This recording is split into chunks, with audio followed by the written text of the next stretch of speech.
Welcome to the Liz Wheeler Show. If you haven't already subscribed to the show, before we get started, would you go ahead and do that? Go to Apple Podcasts or Spotify, click that subscribe button, or if you prefer the video version of the show, go to youtube.com/Liz Wheeler or rumble.com/Liz Wheeler. Hit the subscribe button there. On YouTube, if you hit that bell, I will be able to notify you every time we have a new episode or a new interview or a new video for you. Greatly appreciate everybody who's been subscribing. So what are we going to talk about today? I want to talk about the classified documents that were found at Joe Biden's private office. Now, not Joe Biden, the president, not the White House office. This is Joe Biden, the vice president. Documents from the Obama administration when Joe was the number 2. He was vice president. He has this think tank, I guess. I mean, politicians always do this, but it's essentially just a front to make it seem like what they're doing between times when they run for office is something productive. Oftentimes it's not productive. But Biden has this think tank that's called the Penn Biden Center. And in his private office, in a closet, there were documents that were found by Biden's attorney that turned out to be highly classified documents. What were they doing in Biden's private office? What should the repercussions be? And most importantly, what has been the media reaction to this? Because remember, it was what, August? So September, October, November, December, January, 5 months ago when Mar-a-Lago was raided by the FBI. What was the pretext of that? The pretext was, President Trump took classified documents from the White House to Mar-a-Lago. That's a threat to national security. He refused to give them to the National Archives when the National Archives asked them. This is what the left claimed, as you remember. And as the pretext for the FBI raid, the left, of course, wants to prosecute Trump for this. They want to convict him of a crime. They want to make it so that it's illegal for him to run for office in 2024.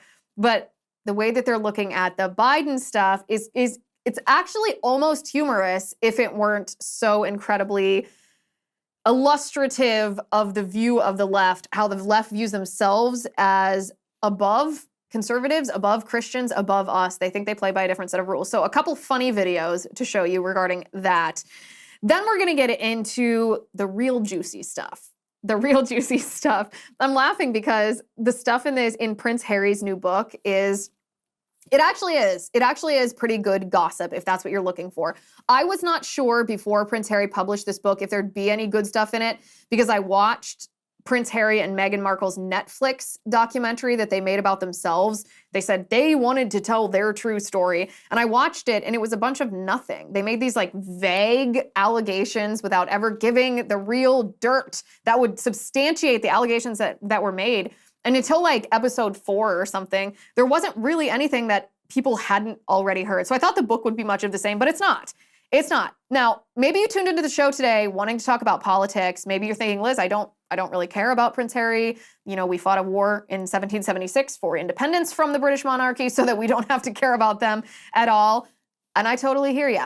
I totally see you on that. However, this is not just juicy gossip. It's not just Real Housewives times 10 level drama between warring family members. There's a reason why we in the United States should care about, not the British monarchy itself, but should care about what exactly is happening between Prince Harry and William back in Britain and King Charles. So you don't have to read this book. It's almost 500 pages. I've got it condensed for you, exactly what you need to know, why, and how it relates to what's happening right here in the United States of America, the country that, we love the best, that actually matters. So let's get to it.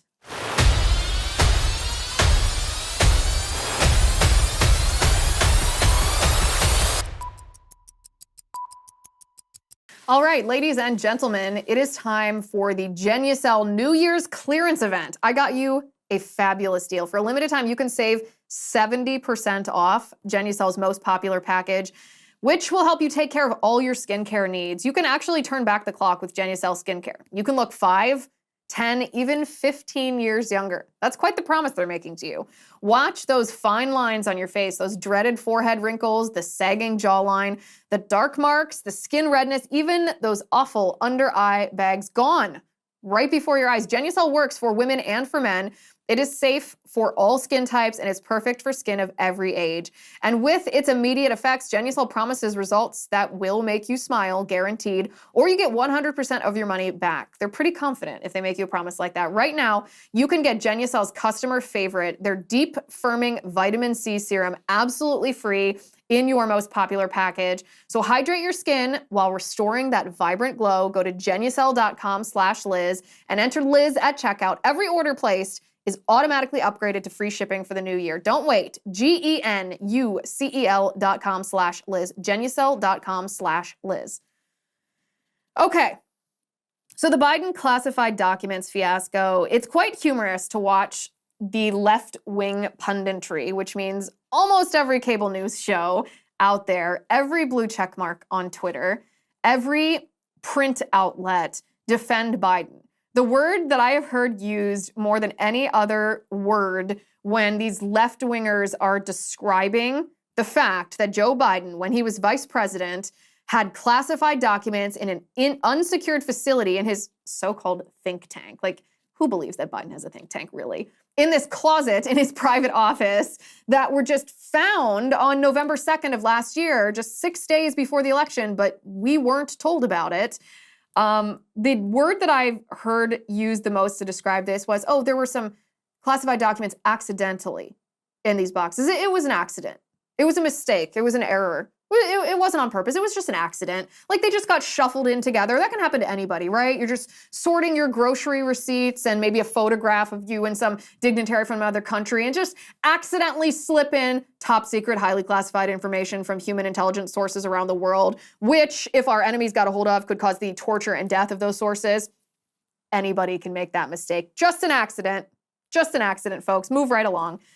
This is not an accident. Anybody who's ever dealt with classified information, especially top secret information, knows that the paper is not just in a binder. The paper is not just in a stack of other papers and briefing documents. There is a cover sheet, a thick manila envelope style cover sheet on classified information to hide the classified sheet so that when you set it on a desk, it has a cover on it so that people who don't have clearance can't just look down and see it, so that it's not accidentally captured on camera, so that it is hidden, so that it's classified, so that it's secret because it is top secret.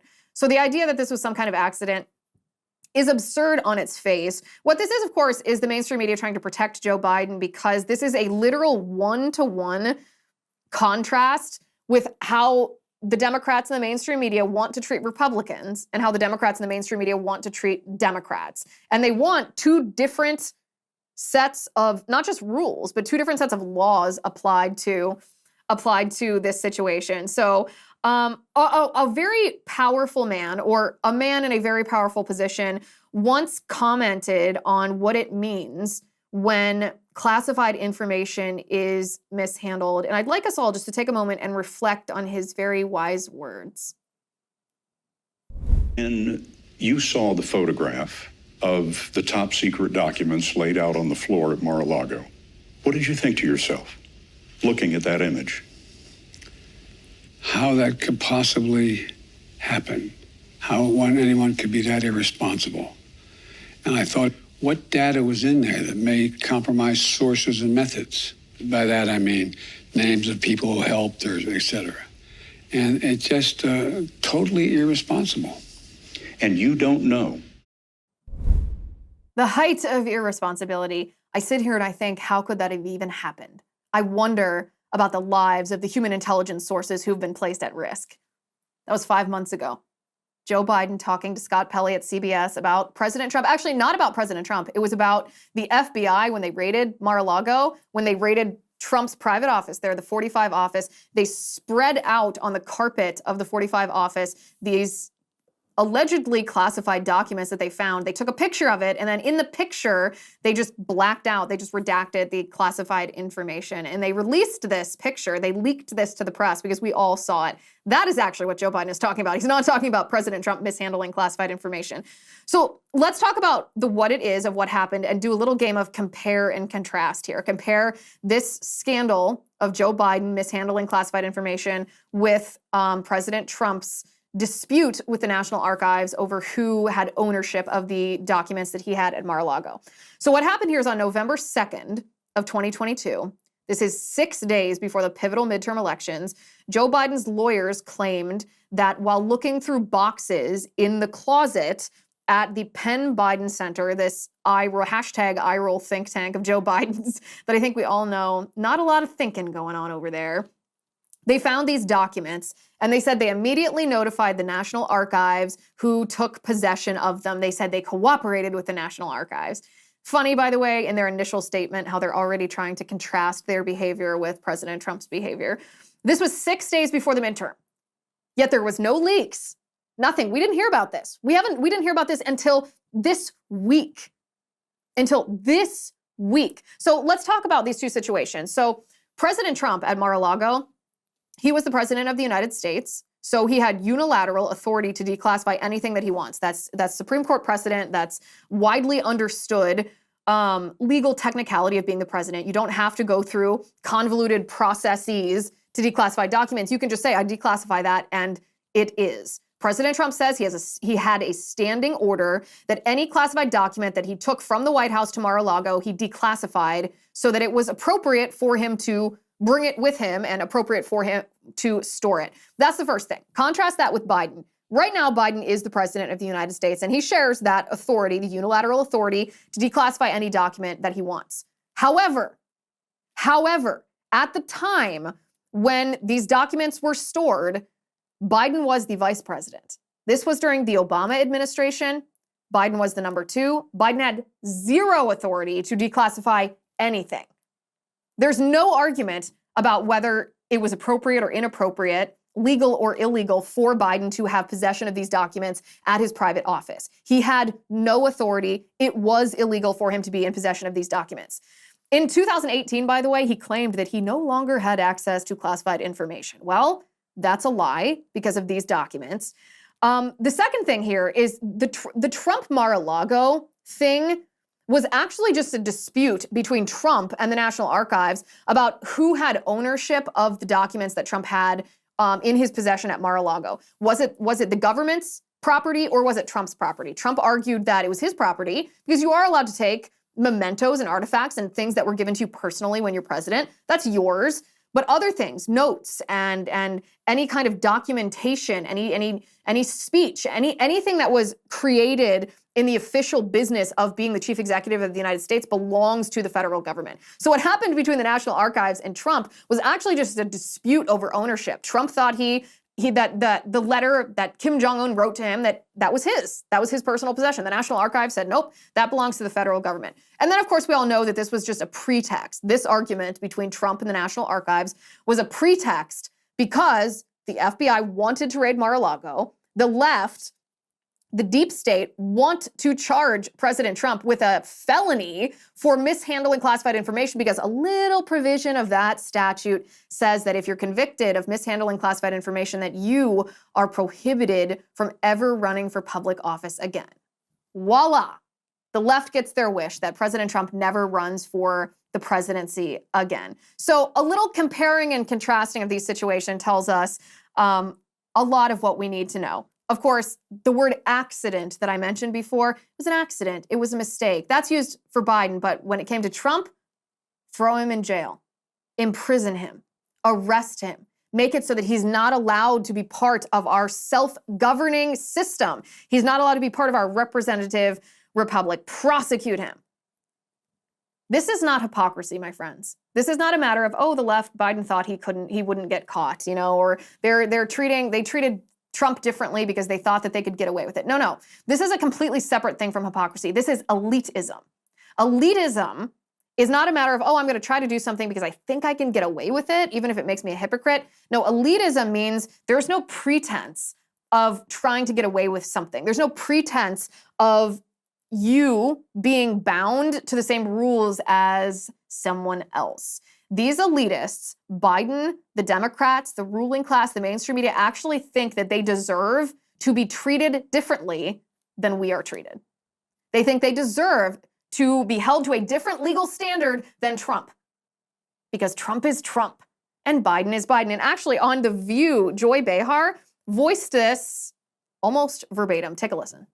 Really, But- I mean, I think that what you just said is Yeah, right, yeah. that there are differences in what happened. Yes, but the everybody- optics are not good. Well, we all know that Trump is a liar and a thief, we know that. So it's not that big a jump to say that he obstructed and he lied. We don't think that Biden is a liar and a thief, so we give him the benefit of the doubt. That's partly what's going on. But what I think also is going on, no matter what the truth of it is, Whoopi, they will spin it, Bubblehead and Marjorie Taylor and that crowd, Matt Gaetz. You think they're not going to spin this, that it's just as bad as Trump? And so the lie gets out there, people believe it, just like that Donaldson person, whatever his name is. Byron. What's his name? Byron Donalds. Byron Donalds. I saw him also. He was at the fight on the floor, too, wasn't He was nominated for Speaker a number of Yes. times. By two people. He's been the In one darling. of the 15 rounds. He's But I mean, the what I'm darling just of the saying is that Republican the Party. lying has been so invasive, so ubiquitous, that no one will believe the truth anymore. And that you can put that at the feet of Donald Trump, who started the lying. So Oh, so it's different because Joy Behar thinks that Trump is a liar and a thief. So to say that he obstructed then is perfectly plausible in her mind. But, Joy Behar doesn't think that Biden is a liar and a thief. So you give him the benefit of the doubt. Thank God that's not how our legal system works, or that's not how it's supposed to work unless Democrats are in charge of executing the laws of our land. Biden should receive the exact same treatment that President Trump has received. In fact, he should receive a harsher penalty because what he did was actually illegal. There is no defense for a vice president, a former vice president, to have classified information. He could never declassify those documents, ever, ever, ever, ever. And it wasn't just a dispute over who had ownership of those documents. So FBI, you know where Biden lives. Get going. All right. Now we are going to talk about Harry and Meghan. Prince Harry wrote a book, which you do not have to read. And like I said before, maybe you tune into this show for politics and you're thinking, Liz, I just don't care about the British monarchy. I do not care about a rich, spoiled prince who is whining about his privileged life. And listen, I hear you. I get that. I actually don't care either, except strangely enough, I've been clicking on all these headlines. It's very incongruent, my thoughts and my behavior in this case, because I think, I don't care at all about the British monarchy. I certainly don't care about Prince Harry. Meghan Markle is very unlikable. I never want to hear from her again. And yet, every time that there's one of these revelations, bam, I'm giving those websites a click because it's pretty fascinating to follow along. And it's not just juicy gossip. It's not just family drama. There's a very, very important cultural lesson to learn from this ongoing saga that's happening. So let's talk about it. But first, I want to talk to you about Cozy Earth. I don't know about you, but I'm starting out the new year right with a great night's sleep. Thanks to my Cozy Earth bedding. It's no wonder that over 5,000 customers have left 5-star reviews on their website. Here's the thing.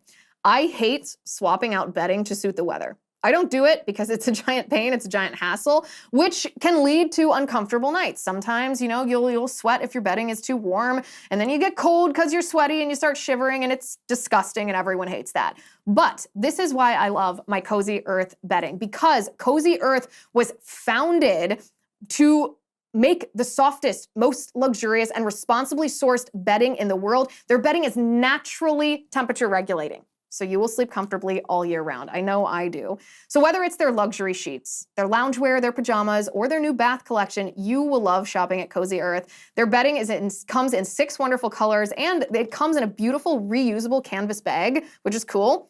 You can save 35% now on Cozy Earth. You have to hurry though, this offer ends soon. Go to cozyearth.com/Liz35 and be sure to enter LIZ35 at checkout to save 35%. That's cozyearth.com/Liz35.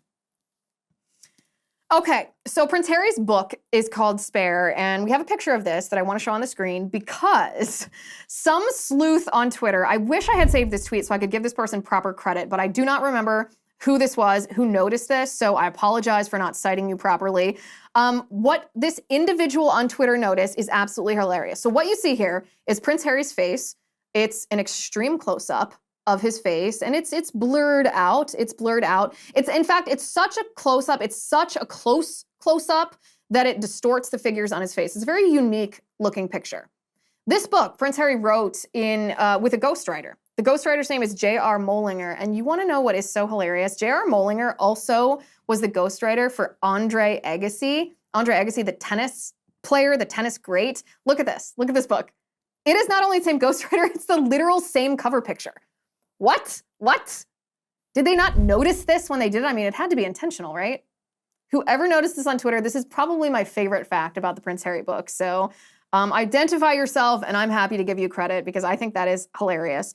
So this book is almost 500 pages long. It's a whiny screed. And I say that as someone who I don't think that Harry is entirely wrong. Hear me out on this. I do think Prince Harry has experienced wrongdoing aimed at him in his life.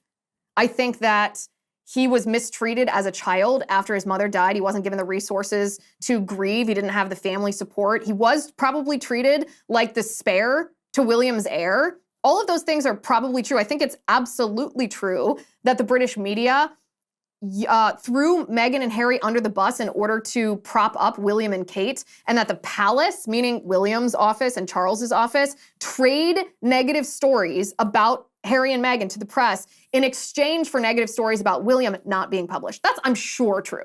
I'm certain that that's true, and that's an awful thing to experience.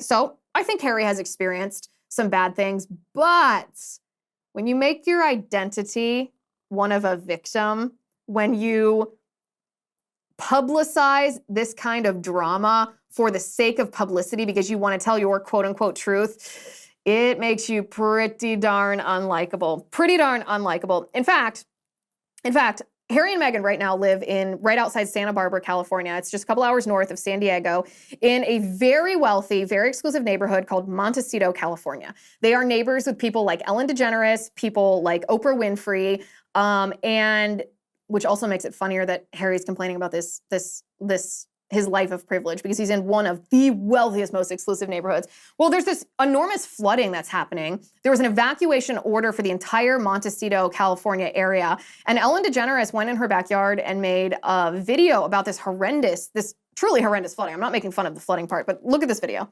So, Montecito is under complete evacuation, the entire town. This is the 5-year anniversary from the fire and mudslides that killed so many people and people lost their homes, their lives. This is crazy on the 5-year anniversary. We're having unprecedented rain. This creek next to our house never flows, ever. Probably about 9 feet up, and it's going to go another 2 feet up. We have horses ready to evacuate. We need to be nicer to Mother Nature, because Mother Nature is not happy with us. Let's all do our part. Stay safe, everybody.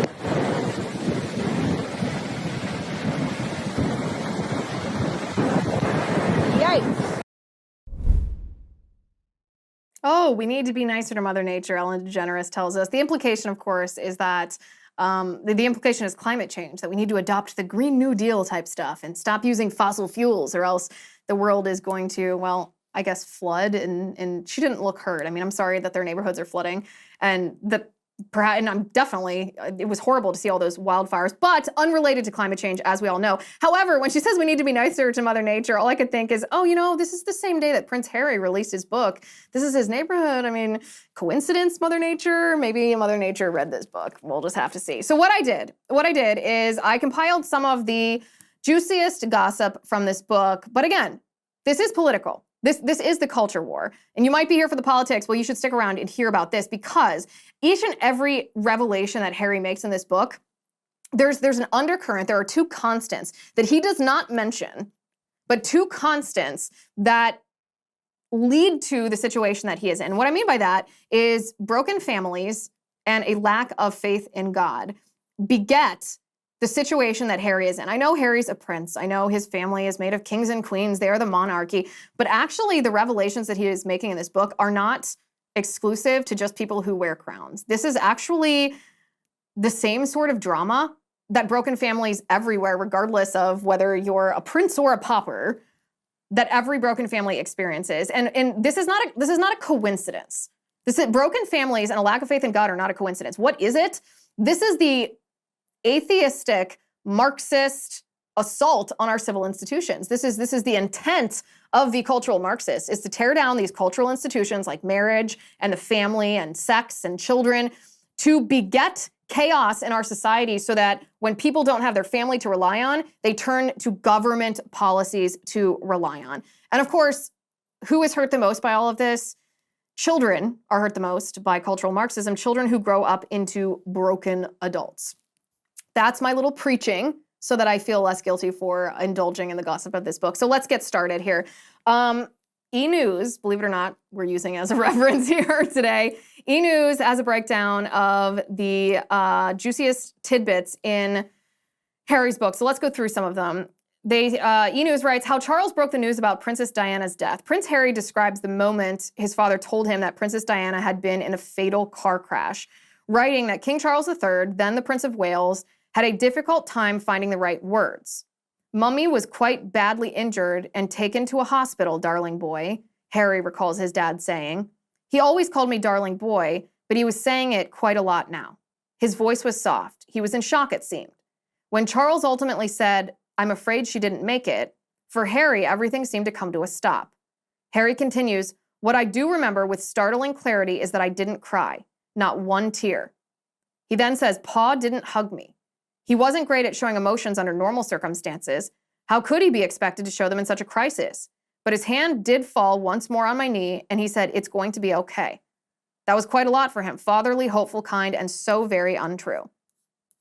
That kind of rips at your heart, doesn't it? But this is exactly my point about the culture war. What is this begot of? It's begot of divorce and a broken family. These things that traumatized Harry, that led him to turn to progressivism and relativism and victimhood, these things would not have happened had his parents not divorced, had his family not been broken. All of this could have been avoided if faith in God and family were put on the highest pedestal, and yet they weren't. E-News goes on to say, Harry regrets the last conversation he had with his mother. Harry last spoke to his mother hours before the car crash that took her life on August 31st of 1997, but he regretfully remembers being too preoccupied to really sit down and talk. When she called earlier that night, he writes, I was running around with Willie and my cousins and didn't want to stop playing, so I'd been short with her, impatient to get back to my games. I'd rushed Mummy off the phone. I wish I'd apologized for it. I wish I'd searched for the words to describe how much I loved her. I didn't know that search would take decades. Again, rips your heart out. Again, if this family had not been broken, none of this pain would have been inflicted on Harry, which led him to the place, led him to all these scandals that we're going to talk about in just a second. Scandals that, some of which will surprise you and some of which are just plain sad. But first, we're going to talk about 4 Patriots. I like 4 Patriots. I think you will too, because a food shortage could be coming, even in the United States. This is what experts wrote as recently as July. Drought, inflation, and even new political policies are pushing America's food supply near its breaking point. That's scary for me. That's scary for my family. And that's why survival food is more important than ever. Create your own stockpile of the best-selling 4 Patriots survival food kits. I'm not talking about ordinary food. We're talking good for 25 years, super survival food. Hand-packed right in a family-owned facility in the USA, giving jobs to over 200 Americans. Let me tell you, these kits are compact, they're sturdy, they're water-resistant, and they stack easily, so easy for storage. They have different delicious breakfasts, lunches, dinners. You can make these meals in less than 20 minutes. Just add boiling water, simmer, and serve. And right now, you can go to 4patriots.com and use my code, Liz, to get 10% off your first purchase on anything in the store. You'll get their famous guarantee for an entire year after your order, plus free shipping on orders over $97. Just go to 4patriots.com and use code Liz to get 10% off. That's 4patriots.com, code Liz. Start building your own stockpile today. Okay, so one of the things, and you've probably heard this, I had heard this before, this has been a story that's been a rumor in the tabloids for a long time that, now King Charles wasn't really Harry's father, that Diana had had an affair and that Harry had been fathered by her lover at the time. And Harry says in his book that this wasn't just a tabloid rumor, that this was a joke that then Prince Charles made in front of Harry all the time, which is extremely damaging. This is what E! News writes. Apparently, Harry's parentage was the butt of an ongoing family joke, and no one was immune from the unfounded speculation that Diana's one-time lover, James Hewitt, was Harry's real father. Paul liked telling stories, Harry wrote, and this was one of the best in his repertoire. Who knows if I'm really the Prince of Wales? Who knows if I'm even your real father? Maybe your real father is in Broadmoor, darling boy. He'd laugh and laugh, Harry writes, though it was a remarkably unfunny joke given the rumor circulating just then that my actual father was one of Mummy's former lovers, Major James Hewitt. One cause of this rumor was Major Hewitt's flaming ginger hair, but another cause was sadism. Tabloid readers were delighted by the idea that the younger child of Prince Charles wasn't the child of Prince Charles. They couldn't get enough of this quote-unquote joke for some reason. Maybe it made them feel better about their lives, that a young prince's life was laughable. Never mind that my mother didn't meet Major Hewitt until long after I was born. The story simply was too good to drop. That's really messed up. That's, again, a lot of these stories do evoke a compassionate feeling for Prince Harry. But what is the defining underlying thesis here? This is sexual impropriety by Diana because of a broken family, because of sexual impropriety by now King Charles. None of this would have happened had they not broken their family up. None of it would have happened. So Harry didn't process his grief, he said. He said he couldn't talk about it with his brother. He said he didn't even believe that his mother died at first. He said for years he thought she had just disappeared and would call for him at any time, that she had maybe pulled off a disappearing act because she didn't want media scrutiny. He said he didn't believe it even when her casket was lowered into the ground, although that's the one time he cried. But because he wasn't given a proper channel for his grief, he didn't have the proper support systems, it led him to drugs. This is what E! News writes. Tabloid characterizations of Harry as a big partier weren't exactly incorrect, he admits in Spare. Though he found a Harry's drugs shame headline in a story using a photo of him visiting a rehab center as part of a public service implying he was going to rehab pretty rich, Harry writes that he chalked it all up to royal spin at work, that his father's office agreed to let the papers run with the drug reports to make the scandal-tarred Charles look like a concerned parent. No more the unfaithful husband, Paul would now be presented to the world as the harried single dad coping with a drug-addled child. Of course, Harry writes, I had been taking cocaine at the time, at someone's house during a hunting weekend. I was offered a line, and I'd done a few more since. But it wasn't much fun, he says, and it didn't make me particularly happy, as it seemed to make everyone around me, but it did make me feel different, and that was the main goal. He said, I was a 17-year-old willing to try almost anything that would alter the pre-established order. At least, that's what I was trying to convince myself of. He also said he smoked pot and used psychedelic drugs because they allowed him to escape reality. I'm going to say this 100 times and you guys are going to get so tired of it. And I don't mean to sound preachy. It's just, this gossip is gossip. Sure. It's juicy family drama. Sure. But it also shows the destruction of the political forces that we fight against every day. This is what is begot of their policies. This is what happens when you remove God from society, when you detonate a nuclear bomb in the nuclear family, when you degrade marriage, when you're sexually promiscuous. This is exactly what happens. Harry talks about, speaking of sex, more information than you ever wanted to know about Prince Harry's sex life. I don't know what possibly possessed him to put this in the book, but he did, so let's talk about it. Harry talked about losing his virginity. He called it an inglorious episode with an unnamed older woman. Ew. Really, really ew, although I wonder how old he's talking. Morbid curiosity. Can't help it. That's what I'm thinking. This is what he writes. She liked horses quite a lot and treated me not unlike a young stallion. Quick ride, after which she'd smacked my rump and sent me to grace. Among the many things about it that were wrong, it happened in a grassy field behind a busy pub. Sick. That is disgusting. That is gross. But what did he feel? He felt disrespected because this was sex outside of the context of what it was supposed to be. Why would he tell this story? Why would his editor let him tell this story? This is not, believe me, none of us wanted to know that story. William and Harry did not want Prince Charles, now King Charles, to marry Camilla. They actually asked him not to. This is what E! News writes. There was initial concerns that she'd be a wicked stepmother type proved unfounded. Harry shares that he and William pleaded with their father not to marry Camilla Parker Bowles, Charles's ex-girlfriend turned confidant, and mistress turned, eventually, publicly acknowledged romantic partner and now queen consort. That should be her Twitter bio, I think. This is what Harry writes. A wedding would cause controversy. It would incite the press. It would make the whole country, the whole world talk about Mummy, compare Mummy and Camilla, and nobody wanted that, least of all Camilla. We support you, we said. We endorse Camilla, we said. Just please don't marry her. Just be together, Pa. But E! News says Charles was determined to marry her, which he did in 2005, and eventually his sons accepted it. Despite Willie and me urging him not to, Pa was going ahead. We pumped his hand, wished him well, no hard feelings. We recognized that he was finally going to be with the woman he loved, the woman he'd always loved, the woman fate might have intended for him in the first place. Whatever bitterness or sorrow we felt over the closing of another loop in Mummy's story, we understood that that was beside the point. That's really sad. That's really sad because a broken family, it's broken. It's broken. He talked about the manifestation of his grief. He never processed it as a child, as an adult, a young adult. He took that same drive that Diana, that fateful drive, that last drive that Diana, where Diana was killed, because he and William didn't believe that it was just an accident. They believed that someone was at fault. They pressured the palace to investigate. He said after he made this drive, going the same speed, 65 miles an hour, that Diana's car had been making, or had gone, and he said it wasn't a problem. This was not speeding. He said later, this is what E! News writes, later he told William about it, and his brother said he had also made the same drive. It turned out they were both eager to have the inquiry into their mom's death reopened, Harry writes, but palace officials persuaded them to drop it.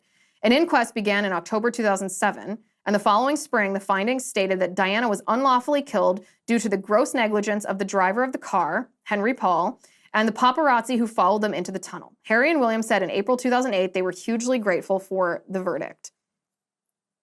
Again, what is this? This is a lack of closure because they didn't properly process this. I would posit that it's nearly impossible to properly process grief if you don't have a belief in the afterlife, if you don't have a faith in God, if your worldview is entirely centered on life on earth, then death, especially tragic death, is even more of a tragedy than it already is. Because there's no hope for something after. There's no hope for something better. There's no hope for being reunited with your loved ones in heaven, or that your loved ones are in eternity with God. It's a much deeper, darker, heavier thing that I'm actually not sure how people process if they don't have faith. Harry also revealed how many Taliban fighters he killed when he was serving his country in Afghanistan. I think that's really weird that he talked about notches on his rifle butt, if you will. It's first of all, it's creating a security risk because that's just going to anger the Taliban, but it's also against just an unspoken code of ethics in the military that you don't talk about that. You certainly don't reveal that publicly. Really weird that Harry would do that. And he talks about the relationship with his brother, William, breaking down long before Meghan came into the picture. He talks about how he started to have panic attacks. Harry started to have panic attacks in public, at public events. He feared open or public spaces, and how William mocked him for that. I have no idea if that's true or not. I guess that's not one of the more serious allegations, but it does show that there wasn't this family support system for what Harry needed, which leads to this kind of breakdown in relationships. And then, of course, William tried to warn Harry about Meghan. And in this case, this might be the one time that I take William's side on this. It's pretty obvious that Meghan Markle is a deranged individual. It's pretty obvious that she's both. I mean, if you can't come off as likable in the Netflix documentary that you produce about yourself, then you know you have a real problem. So William tried to slow down Harry's engagement, just said, wait until she's ready to be part of the royal family, but that didn't happen. That didn't happen, and I guess we can all see how the story has ended. How the story has ended up. And Harry and William, I guess, got into a physical altercation, which we talked about over on Locals a couple days ago. So all of this is to say, this is a really juicy book. He did not withhold details like he has in the Oprah interview. They made a lot of vague allegations without backing it up with substance. In his Netflix documentary, he did the same thing. This one actually has a lot of juicy stuff in it. Pretty interesting if you're a royal watcher, but also, here's the thing. And now here's where I'm going to downplay it. These are actually the same problems that every broken family has. These are the same. Yeah, sure. They have a crown on their heads, Prince William and Prince Harry and King Charles. They have a crown on their heads, but it's not actually particularly drama-y. Like, so many people in our country sit and watch the Real Housewives of whatever city that they're in all the time. And even that drama, like, it's a sensationalized version, an opulent version of the same drama that people have experienced in their own lives. That's why there's a level of obsession with those shows. That's why, because it resonates with people, right? That's the same thing with this. This drama is actually a dysfunctional family. It's not because they're royal. It's not because they're wearing crowns. It's not because they have some kind of special circumstance. This what you're looking at right here is this is the real problem behind both sides, is the breakdown of the family and the lack of faith in God. What you're seeing play out in front of your very eyes is not some royal drama. What you're seeing play out is the ramifications of divorce, the ramification of the degradation of marriage. That is what you're seeing it play out. That's my commentary on Prince Harry's book. It didn't disappoint. That's what I will say, even if he did copy Andre Agassi's book cover here. So before we go, there's one other thing that I want to comment on, and that is the American Academy of Pediatrics has issued new guidelines on how to treat childhood obesity. So context here, previously they took a watch and wait approach to childhood obesity because a lot of children grow out of it. A lot of children don't, but they didn't advocate that small children, because we have like fat kids in our country now, like little kids, sometimes toddlers who are fat. And they didn't advocate any diet or exercise for little kids. They just said you'll take care of it when the child is older. Well, they've revamped their recommendations, and now the American Academy of Pediatrics has begun to advocate for children to be put on drugs and to undergo surgery if the children are fat. I find this to be very unsurprising coming from the American Academy of Pediatrics. This is what NPR says. The group, the American Academy of Pediatrics, is now advising pediatricians to offer treatment options early and at the highest available intensity for obese children. The most effective interventions require upwards of 26 hours over 3 to 12 months of intense in-person behavior and lifestyle treatment from healthcare providers. Such treatment includes coaching on nutrition, physical activity, and changes in behavior such as role modeling by parents. This approach should be used for kids 6 and older and may be recommended for those as young as 2 and their families. After this intensive therapy, weight loss drugs should be considered for adolescents as young as 12, the American Academy of Pediatrics says, while teens 13 and older with severe obesity should be evaluated for weight loss surgery. This push, NPR writes, to treat obesity earlier comes on the heels of the approval for children 12 and up of a new weight loss medicine called Wegovy, a weekly injection of a drug that is also used to treat diabetes. Ho-ho! Well, there you go. The American Academy of Pediatrics, once again in bed with Big Pharma. What do they want to do? They don't want healthy children. They want drugged children. They want children poked and prodded and stuffed full of anything produced by Big Pharma that profits these big pharma companies. Of course they want to medicate your kids. Of course they want to advocate for surgery. Maybe the problem here that they're ignoring, maybe the problem is trash food, that we're feeding our children garbage. That's obviously the problem. No exercise, too many screens, and garbage food. This is actually a relatively simple problem to resolve.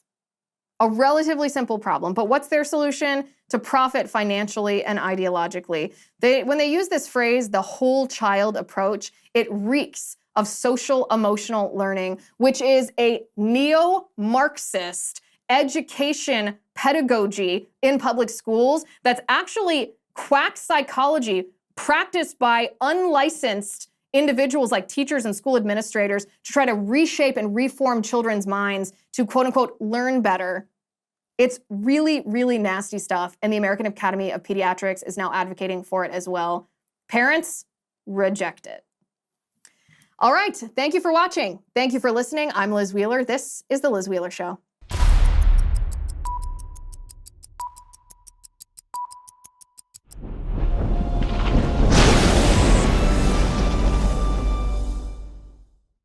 If you haven't already, give this video a thumbs up, hit the subscribe button below, and ring the bell to make sure you never miss a video.